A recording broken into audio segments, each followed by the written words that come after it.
जो वीडियो अच्छा लगे तो लाइक और कमेंट करें और हमारी चैनल को सब्सक्राइब करें और शेयर करें।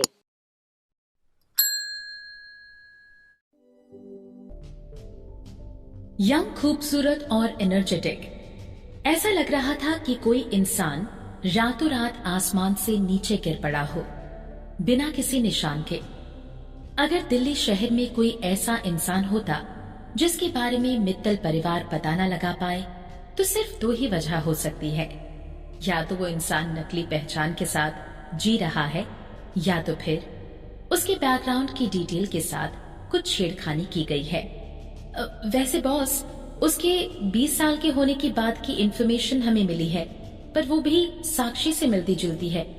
अर्पिता ने नर्सिंग स्कूल में एडमिशन लिया और वहाँ से ग्रेजुएट हो गई। असिस्टेंट को मिली हर एक छोटी बात उसने संजय मित्तल को बताई। साक्षी के कंपैरिजन में अर्पिता काफी सिंपल थी। अर्पिता के बारे में स्कूल में बस एक ही बार बात हुई, जैसे कि वो सिर्फ जल्दी में अपना सर्टिफिकेट लेने आई थी और फिर वो गायब सी हो गई। संजय मित्तल अपनी चेयर पे बैठे अर्पिता के डॉक्यूमेंट्स को ध्यान से देख रहा था। उसके दिमाग में हॉस्पिटल में हुई अर्पिता से उसकी पहली मुलाकात के सीन फ्लैशबैक होने लगे। यंग, खूबसूरत और एनर्जेटिक, ये तीन शब्द अर्पिता को परफेक्टली डिस्क्राइब करते थे। उसकी वो परफेक्ट आंखें किसी कलाकार के मास्टरपीस से कम नहीं लगती थी, मगर उसका बैकग्राउंड का ना मिल पाना और उसका यूं जल्दी ग्रेजुएट हो जाना संजय को बेचैन कर रहा था कि उसने अपनी लिटिल प्रिंसेस को अर्पिता के हाथों में सौंपकर कोई गलती तो नहीं की है। संजय मित्तल की नजर उसके डेस्क पर पड़ी ट्रैफिक एक्सीडेंट की रिपोर्ट पर गई और उसे देखते ही वो ठंडा पड़ गया। कहाँ है अब वो? असिस्टेंट ने संजय की ओर हैरानी से देखते हुए कहा। नीचे लिटिल प्रिंसेस के साथ खेल रही है। वो सुनकर संजय किसी सोच में पड़ गया। वो अपनी चेयर पर से उठा और वहां से चल दिया। जब वो नीचे पहुंचा तो उसने देखा कि अनन्या हॉल में बैठकर अपने हाथों से नाश्ता कर रही है। वहां सिर्फ नौकर मौजूद था। अनन्या की देखभाल करने वाली नर्स कहाँ है? संजय मित्तल ने नौकर से पूछा। नौकर ने संजय की बात सुनकर जवाब दिया, बॉस, लिटिल प्रिंसेस को 2 लोगों द्वारा ख्याल रखे जाने पर अच्छा नहीं लग रहा था, तो मैंने उन दोनों नर्सों के लिए एक शेड्यूल बना दिया और पहले मैंने साक्षी को रेस्ट करने के लिए कह दिया।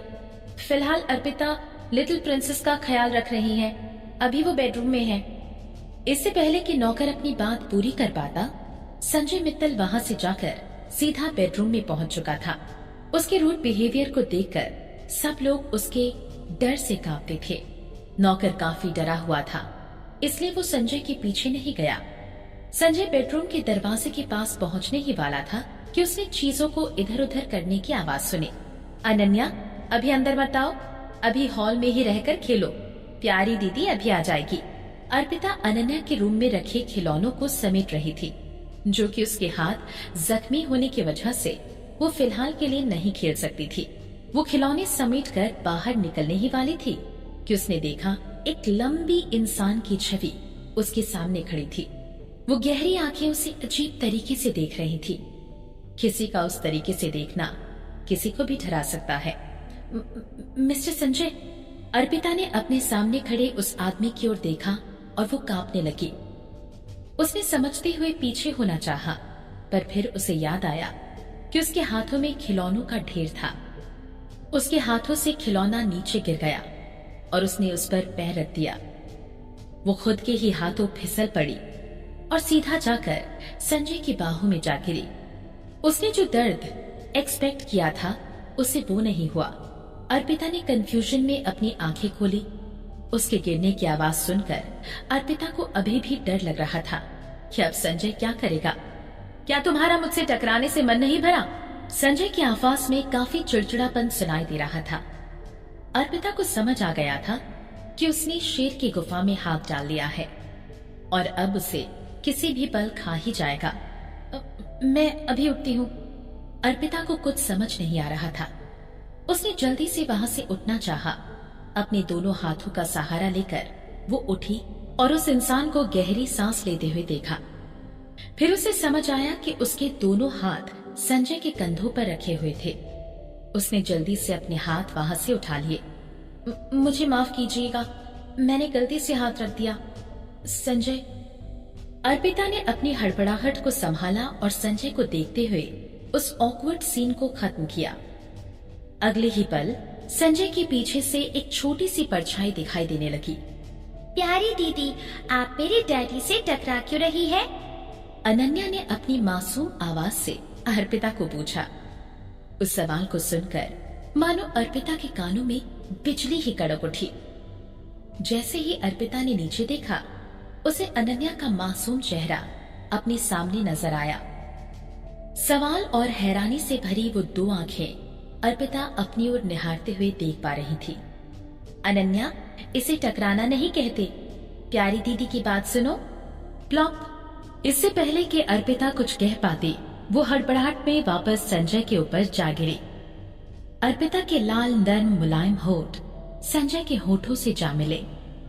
संजय की सांसें उसे जानी पहचानी सी लग रही थी, वही धीमी सी सुंदर खुशबू। संजय से हुए हॉस्पिटल में उसके पहले टकराव के सीन उसकी आंखों के सामने आ गए।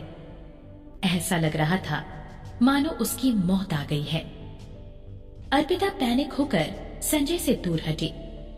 उसे लग रहा था मानो उसकी बॉडी सुन पड़ चुकी है। वो संजय की तरफ देखना भी नहीं चाहती थी।